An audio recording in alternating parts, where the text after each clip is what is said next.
My dear students, कल के हम लोग वीडियो में देखे naming system of alkene. Clear?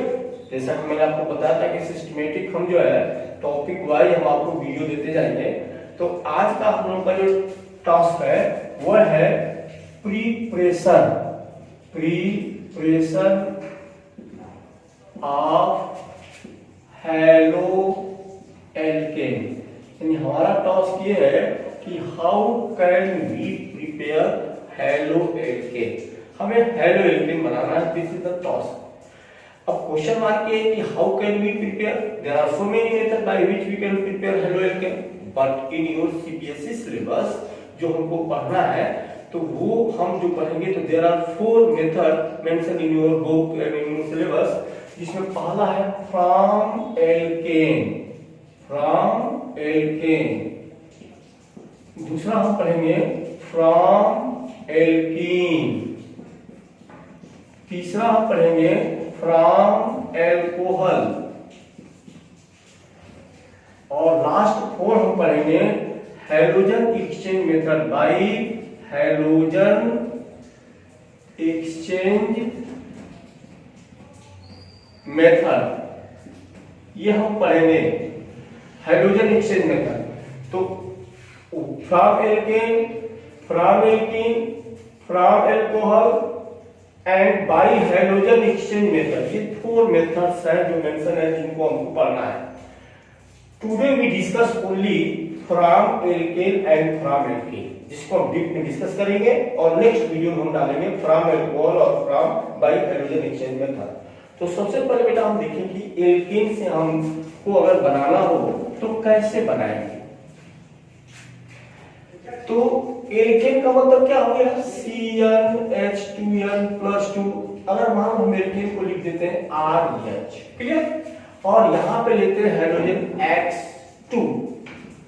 Generally आप देखोगे सब्स्टिट्यूशन रिएक्शन होगा, क्या बन जाएगा RH और क्या निकल जाएगा HX। But preparation of haloalkane from alkane, that is halogenation of alkane, is not a good method for the preparation। ये आप अपने दिमाग में रखोगे कि एल्केन से एल्किल हैलाइड बनाने की जो प्रक्रिया है ये गुड मेथड नहीं मानी जाती है।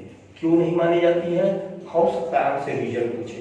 तो पहला रीजन कि अगर हम फ्लोरीन डालते हैं, दैट इज फ्लोरीनेशन, तो direct fluorination of alkane is highly explosive and does not easily control. इस रिएक्शन को हम कंट्रोल नहीं कर सकते हैं। इसके साथ ही साथ जो इसका बाई प्रोडक्ट HF बनेगा हाईली पॉइजनस। तो इन सब रीजन की वजह से हम फ्लोरीनेशन ऑफ एल्केन नहीं कर सकते हैं। आयोडीनेशन, अगर हम डायरेक्ट आयोडीन को डालते हैं तो आयोडीनेशन की वजह से जो HI बनता है स्ट्रॉन्ग रिड्यूसिंग एजेंट होता है, और ये जो स्ट्रॉन्ग रिड्यूसिंग एजेंट HI है इजीली रिड्यूस कर देता है एल्किल आयोडाइड को इन एल्केन, तो रिएक्शन रिवर्सिबल हो जाती है। तो आयोडीनेशन भी नहीं सफल है, फ्लोरीनेशन भी डायरेक्ट नहीं कर सकते हो।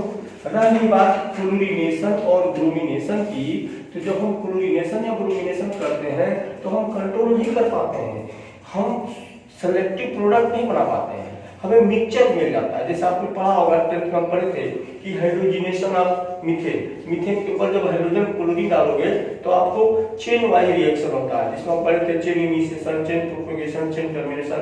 यानी पहले बनेगा मेथिल क्लोराइड, फिर बनेगा डाइक्लोरोमीथेन बनेगा, उसके बाद ट्राइक्लोरोमीथेन बनेगा, टेट्राक्लोरोमीथेन बनेगा। यानी वी कैन नॉट कंट्रोल, हम उसको रोक नहीं सकते, हम सेलेक्टिव नहीं बना सकते, हमको आइसोमेरिक एल्किल हैलाइड मिलने लगेंगे। तो in case of chlorination, in case of bromination, we can obtain not a selective product, we obtain a isomeric halide। तो इन रीजन की वजह से हम ये कहेंगे कि हाइड्रोजनेशन ऑफ एल्केन, या ये कहो कि preparation of alkyl halide from alkane is not a good method. Clear? आप ये नोट याद रखोगे। But however we can prepare, तो हम देखेंगे कि कैसे प्रिपेयर करेंगे। तो पहला हमारा मेथड है क्लोरीनेशन ऑफ एल्केन।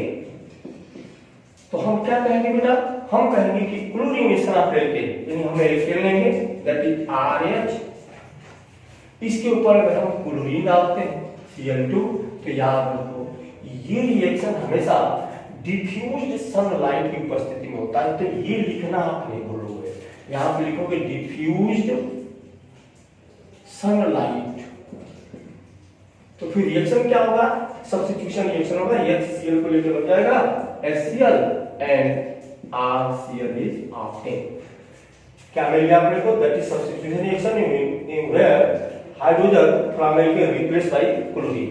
जैसे अगर मान लो हमको बोलेगा कि एथिल क्लोराइड बनाओ, तो क्या करोगे, एथिल क्लोराइड, तो आप इथेन लोगे C2H6, क्या डालोगे, क्लोरीन डालोगे, क्या लोगे, सेम रिएजेंट, क्या बन जाएगा C2, एक H कम करोगे C2H5Cl प्लस HCl।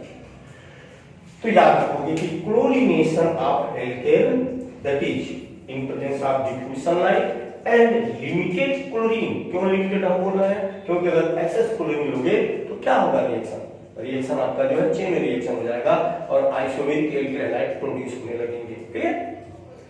अब अगर हमको ब्रोमीन लेना हो तो हम आगे से दिखा रहे हैं के लिए, यहां लिखेंगे ब्रोमीन Br2। तो the reaction with chlorine is known as chlorination. Similarly the reaction with bromine is known as bromination. तो जब हम ब्रोमीन लेंगे तो याद रखोगे ये हम AlBr3 की उपस्थिति में लेते हैं, ये इस ब्रैकेट की यूज करेंगे। क्या होगा, hydrogen from alkane replace by bromine, क्या बन जाएगा आपका RBr बनेगा और क्या निकल जाएगा HBr। अब मान लो तो हमारा फार्मूला हो गया, हमसे पूछेगा कि how can you prepare propyl bromide, how can you prepare butyl bromide from butane from propel. तो हमको क्या करना है, कुछ नहीं करना है। अगर हमको ब्यूटेल बोलता है, ब्यूटिल ब्रोमाइड, तो सबसे पहले ब्यूटिल ब्रोमाइड का फार्मूला लिखेंगे C4H9Br। For example how can you prepare butyl bromide, तो ब्यूटिल ब्रोमाइड का मतलब क्या हो गया बेटा, C4H9Br। ये आपका फार्मूला है।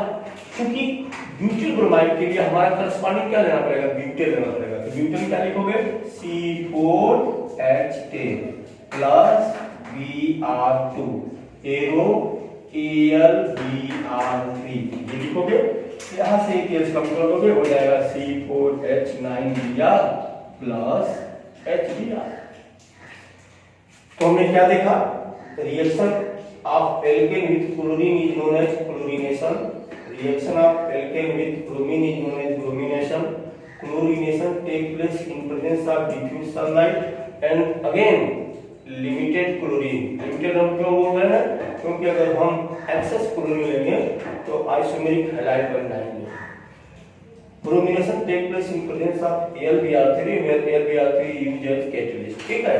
अब हमें कुछ भी अगर बनाना हो और हमें अगर हमको कहता है, जैसे मान लो अगर हमें बोलेगा कि क्लोरोपेंटेन हमें बनाना है, तो क्लोरोपेंटेन अगर हमें बनाना है या हमको बोलता है कि 2 क्लोरोपेंटेन बनाना है किससे, या क्लोरोपेंटेन बनाना है एल्केन से, तो जिस तरीके का वर्ड यूज किया जा रहा है आपको सर करस्पॉन्डिंग वैसा एल्केन लेना है। जैसे मान बोलेगा कि ब्रोमोपेंटेन बनाओ तो आपको पेंटेन लेना है, क्लोरोपेंटेन बनाओ तो आपको पेंटेन लेना है। क्लियर। अगला है आयोडीनेशन।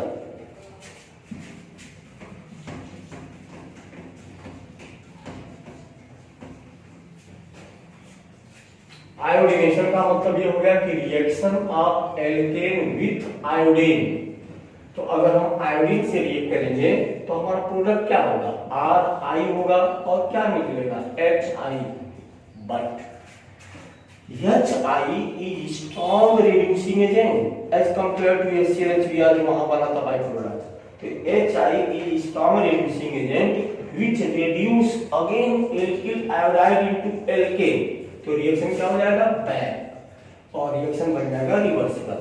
तो यहाँ आप याद रखोगे कि direct iodination of alkane is not possible due to reversible nature of reaction.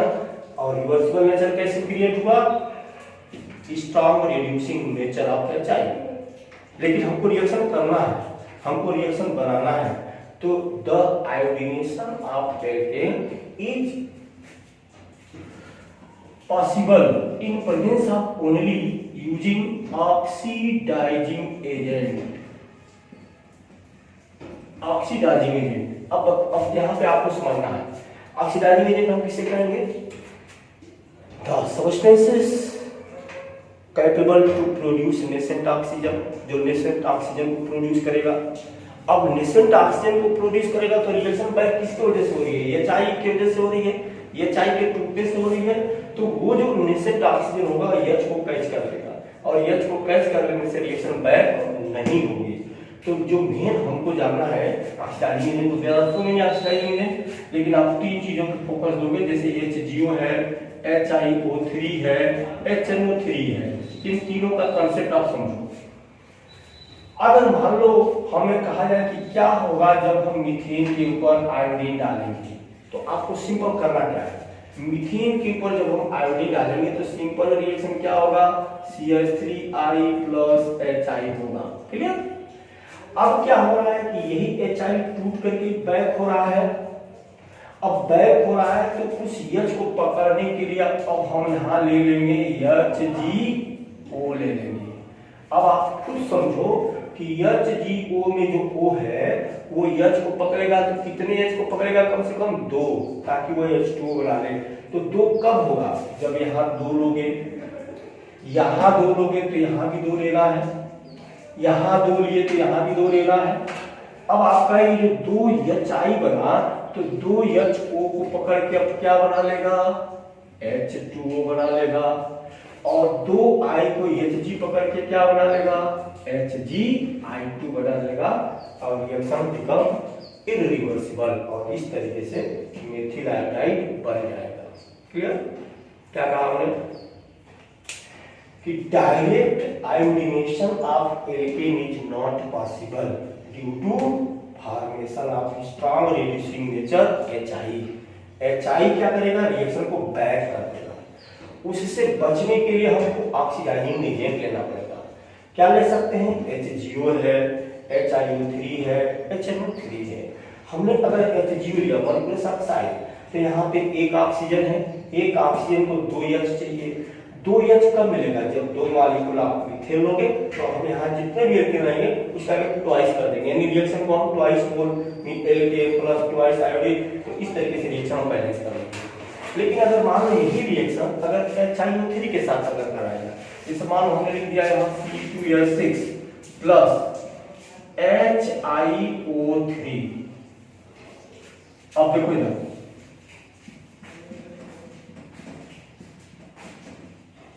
अब यहाँ क्या होगा? HiO3 में कितना ऑक्सीजन है? 3 है। 3 को कितने H चाहिए? 6 चाहिए। 6 में से एक H तो यही है, तो कितने H की जरूरत पड़ रही है? 5 की। तो यहाँ आप क्या कर दोगे? 5 कर दोगे। अगर ये आप 5 ले रहे हो तो निश्चित है कि यहाँ भी 5 हो जाएगा। अब यहाँ 5 होगा तो सबसे पहले आप बना लो 5C2H 5I प्लस। अब देखो 5HI और 6HI, ये 5HI और 1HI, तो 6HI हो गया। 6HI का 6H आ जाएगा, तो इसके साथ क्या बना जाएगा? 3H2O और बन जाएगा 3I2। This is the reaction. तो when you can use HiO3 then 5 molecule of alkane are used. Clear? क्यों 5 लगा? हमने आपको बताया 5 इसलिए लगा, मान लो हमने 5 को मिटा दिया, आप कैसे याद रखोगे? तो याद रखना है कि यहाँ पे 3 ऑक्सीजन है।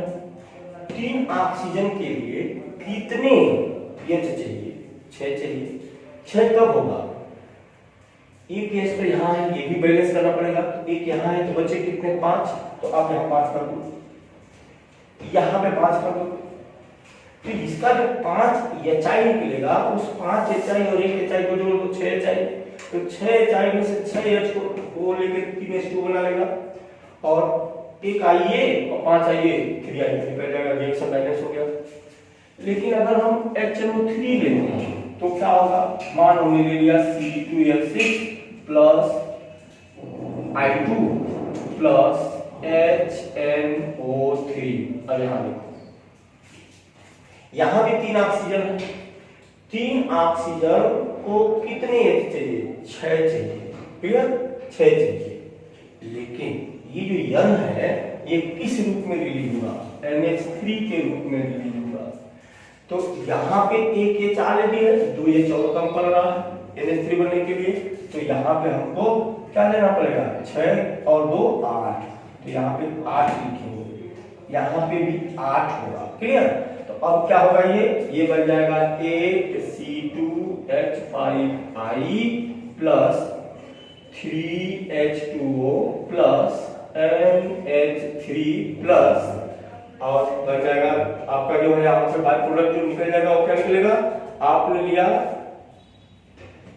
4I2, तो 8 मॉलिक्यूल जो है 4I2 से मिलकर क्या बना लेगा, 8C2H6I बन जाएगा और 3H2 निकल जाएगा और NH3 निकल जाएगा। तो हमने क्या, एक बार उस समरी को देखें कि preparation of alkyl halide from alkane is not a good method. क्यों भाई, तो हमने कहा कि fluorination is highly explosive and does not easily control, इस रिएक्शन को हम कंट्रोल नहीं कर सकते हैं। दूसरा हमने देखा कि आयोडीनेशन एक रिवर्सिबल रिएक्शन है जिसमें स्ट्रॉन्ग रिड्यूसिंग नेचर HI जो है रिएक्शन को बैक कर दे रहा है। ब्रोमिनेशन और क्लोरिनेशन में हम सेलेक्टिव प्रोडक्ट नहीं बना सकते हैं, वहां पे एक्सेस क्लोरीन या ब्रोमीन हो गया तो रिएक्शन में आइसोमेरिक एल्किल हैलाइड बनने लगेंगे। तो इन सब रीजन की वजह से preparation of alkyl halide from alkane is not a good method, but how in short we can say that control reaction में, जैसे मान लो अगर हमको क्लोरीनेशन बोला जाए तो हम कहेंगे एल्केन के ऊपर जब हम क्लोरीन डालेंगे तो the reaction of chlorine with alkane is known as chlorination and chlorination take place in presence of diffuse sunlight. Substitution reaction होगा, क्लोरीन जो है हाइड्रोजन फ्रॉम एल्केन रिप्लेस कर देगा, प्रोडक्ट बन जाएगा। यहाँ पे आपको लिखना है डिफ्यूज सनलाइट। ब्रोमिनेशन के केस में AlBr3 लेना है। आयोडीनेशन के केस में हमने कहा कि रिएक्शन रिवर्सिबल हो जाता है, जिसमें से आप ऑक्सीडाइजिंग एजेंट HCl ले सकते हो, HiO3 ले सकते हो और हम क्या ले सकते हैं, HNO3 ले सकते हैं। लेकिन अगर मान लो कि ये जो है हमें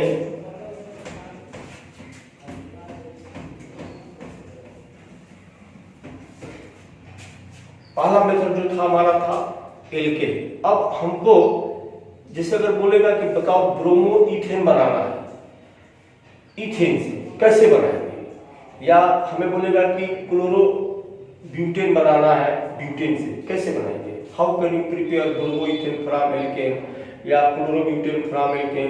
तो आपको क्या करना है कि जो सुटेबल एल्किल दे रहा है उसको एज एल्केन यूज करना है। जैसे मान लो आपको बोल रहा है कि ब्रोमो इथेन बनाना है, तो ब्रोमो इथेन का मतलब क्या करोगे, C2H6 लोगे, इसके ऊपर क्या डालोगे, Br2 डालोगे, क्या बन जाएगा, C2H5Br, क्या निकल जाएगा, HBr, और यहाँ पे कैटलिस्ट लिख दोगे AlBr3। क्लियर। अब हम सेकेंड मेथड पे चल रहे हैं। सेकेंड मेथड है फ्रॉम एल्केन।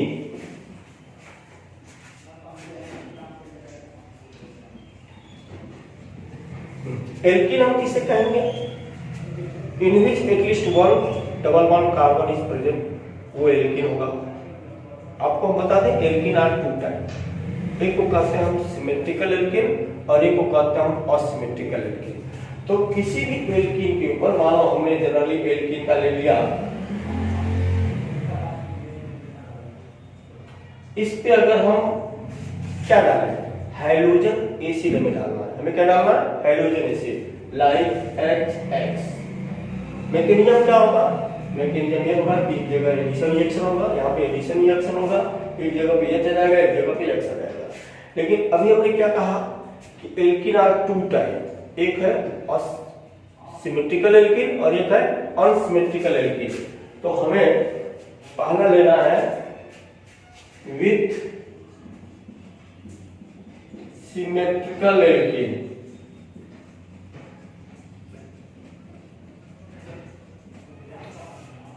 सिमेट्रिकल एल्केन किसे कहेंगे, जब डबल बॉन्ड के दोनों तरफ नंबर ऑफ कार्बन सेम हो तो सिमेट्रिकल कहा जाएगा। जैसे CH2 डबल बॉन्ड CH2 या CH3 CH double bond CH CH3, यहाँ डबल बॉन्ड के दोनों तरफ एक कार्बन है, डबल बॉन्ड के दोनों तरफ दो कार्बन है, तो ये सिमेट्रिकल हो गया। अगर हम इस सिमेट्रिकल के ऊपर HCl या HBr मान लो हाइड्रोजन इसे डालते हैं तो it get easily converted into alkyl halide.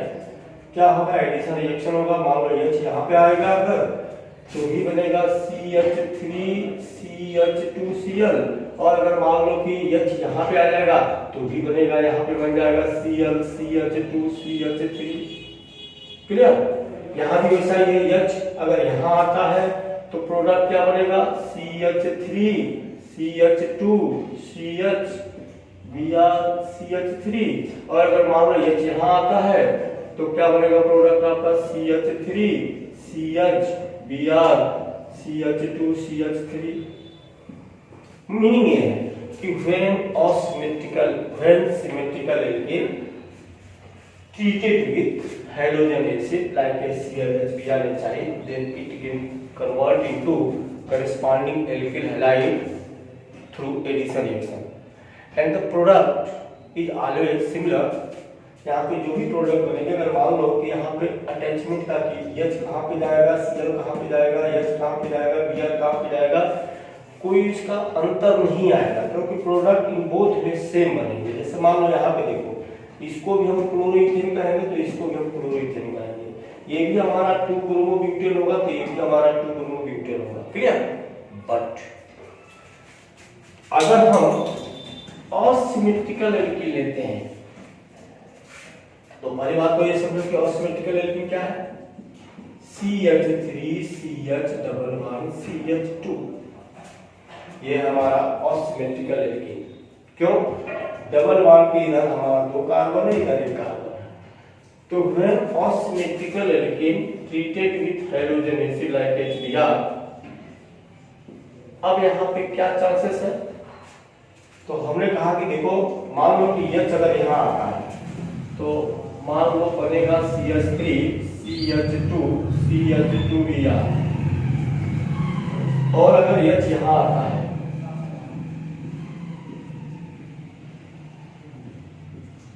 तो बनेगा ये 80% और मेजर होगा, ये 20% और माइनर होगा। ऐसा क्यों, तो याद रखोगे कि when asymmetrical alkene treated with halogen acid, then the reaction take place according to Markovnikov rule, according to Markovnikov rule। इस रूल के द्वारा ये कहा गया है कि when asymmetrical alkene undergoes addition reaction, then the negative part of reagent are attached at those double bonded carbon containing lowest number of hydrogen। ठीक है, तो ये Br यहाँ पे अटैक होगा और इस तरीके से जो हमारा प्रोडक्ट होगा वो हमेशा 2-ब्रोमोप्रोपेन बनेगा, न कि ब्रोमोप्रोपेन बनेगा, याद रखोगे। क्लियर। अब हमें अगर ये पूछा जाएगा कि मार्कोनिकॉव रूल में ऐसा होता क्यों है, जैसे अभी मैंने क्या कहा कि हमने ले लिया CH3CH+CH2, हमने इस पे डाल दिया HBr, तो प्रोडक्ट हमारा बना CH3CH_BrCH3, क्योंकि reaction according to Markovnikov rule follow हुआ। नेगेटिव पार्ट वहां पे गया जहां पे H कम थे। But what is the reason, reason क्या है, क्या रीजन है कि ये रिएक्शन इस तरीके से हो रहा है, ब्रोमीन वहां जा रहा है जहां H कम है, तो रीजन हम देखें मैकेनिज्म।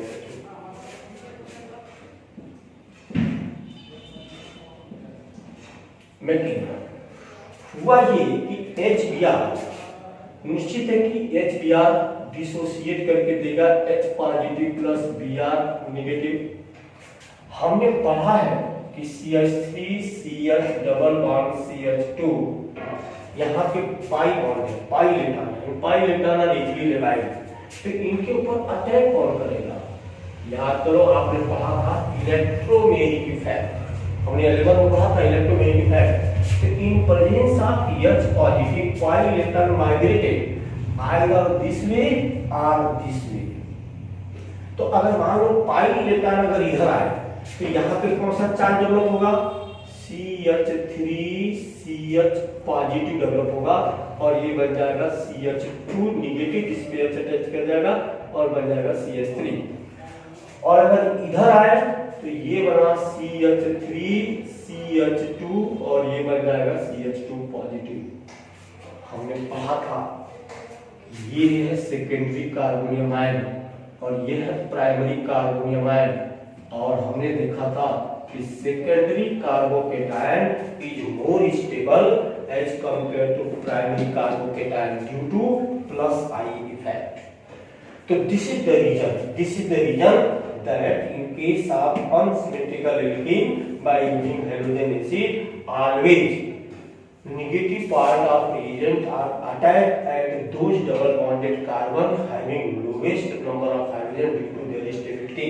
और इस तरीके से जो रिएक्शन होगा 2-ब्रोमोप्रोपेन बनेगा, न कि 1-ब्रोमोप्रोपेन बनेगा, क्योंकि अब यहाँ पॉजिटिव चार्ज हो गया। तो तीसरे स्टेप में क्या होगा कि CH3 CH पॉजिटिव CH3 के ऊपर कौन अटैक करेगा, Br नेगेटिव, और प्रोडक्ट हो जाएगा CH3 CH Br CH3।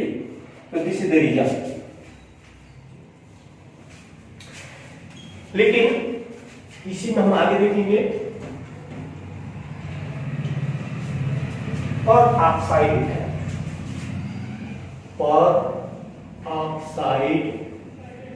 Effect, या हम पढ़ेंगे खरेस इफेक्ट,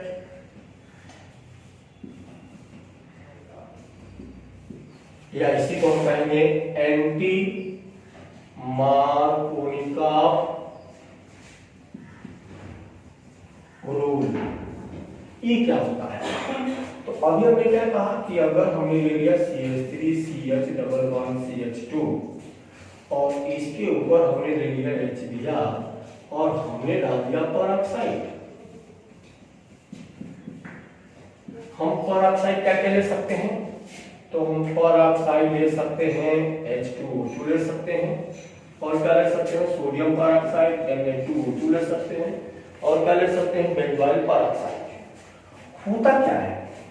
तो जब हम परऑक्साइड लेते हैं तो रिएक्शन रिवर्स हो जाता है, मार्कोनिकॉफ का जस्ट अपोजिट हो जाता है, यानी नेगेटिव पार्ट उस कार्बन पे अटैच होता है जहां पे मैक्सिमम नंबर ऑफ हाइड्रोजन होते हैं, यानी प्रोडक्ट वहां क्या बनता है कि CH3 CH2 CH2Br बनता है। तो हम कहेंगे कि when asymmetrical alkene treated with halogen acid in presence of peroxide, then the reaction take place anti-Markovnikov rule, that is the negative part of reagent are attached at those double bonded carbon having maximum number of hydrogen। ठीक है, तो इसका reason क्या है? What is the reason?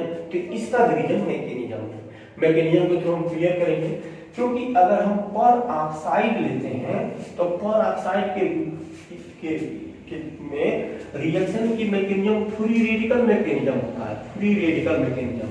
और इस free radical mechanism में अब वहाँ H पॉजिटिव की जगह पे H फ्री रेडिकल बनता है, और जब H फ्री रेडिकल बनता है तो होता ये है कि अब यहाँ पे कौन अटैक करेगा? H फ्री रेडिकल, और H फ्री रेडिकल अटैक करने की वजह से अब यहाँ पे दो फ्री रेडिकल बनते हैं, एक बनेगा इस टाइप का और एक बनेगा इस टाइप का। अब यहाँ पे ये कहलाएगा सेकेंडरी फ्री रेडिकल और ये कहलाएगा प्राइमरी फ्री रेडिकल। और याद रखेंगे कि primary free radical are more stable as compare to secondary free radical, and this is the reason that when reaction take place in presence of peroxide, always reaction proceed anti-Markovnikov, that is negative part of reagent are attached at those double bonded having maximum number of hydrogen। तो चूंकि इस चीज को discover करने वाले MS खरेस थे, इसको हम खरेस इफेक्ट भी कहते हैं, पेरोक्साइड इफेक्ट भी कहते हैं, एंटी-मार्कोनिकॉफ रूल भी कहते हैं। तो अब यहाँ याद रखेंगे कि एल्कीन के ऊपर अगर हैलोजन एसिड को डाल दिया जाए तो एल्किल हैलाइड बनेगा। Reaction take place through addition reaction. अब एल्कीन दो प्रकार का होगा, एक होगा सिमेट्रिकल, एक होगा असिमेट्रिकल। अगर सिमेट्रिकल एल्कीन है तो वहां कोई रूल की जरूरत नहीं है, रिएक्शन किसी भी तरीके से बनेगा, सेम प्रोडक्ट बनेंगे। यानी when symmetrical alkene treated with hydrogen acid corresponding alkyl halide is produced. But in case of asymmetrical alkene, reaction take place through guideline of what? Markovnikov rule. That is negative part of reagent are attached at those double bonded carbon having lowest number of hydrogen. Clear? But in case of peroxide, पर oxide जब लोगे तो reaction reverse हो जाएगा, anti मार्कोन का हो जाएगा। यानी negative part of reagent are attached at those double bonded carbon having more number of hydrogen. लेकिन एक चीज और यहाँ आपको ध्यान देनी है, नोट में याद रखना है, जो आपको बहुत कम में मिलेगा कि पर oxide effect only possible for HBr, HCl और HI के लिए पर ऑक्साइड इफेक्ट नहीं होता है। क्लियर? तो ये जो हमारा पर ऑक्साइड इफेक्ट होगा ये ओनली HBr के केस में हम देखेंगे। क्लियर हो गया? तो यहाँ पे आज हमारा टॉपिक क्लोज हो गया। हमने दो प्रिपरेशन पढ़ा, एक पढ़ा फ्रॉम एल्केन और दूसरा पढ़ा फ्रॉम एल्केन। अब दो मेथड है जो हमारे नेक्स्ट वीडियो में आएंगे। Okay, thanks.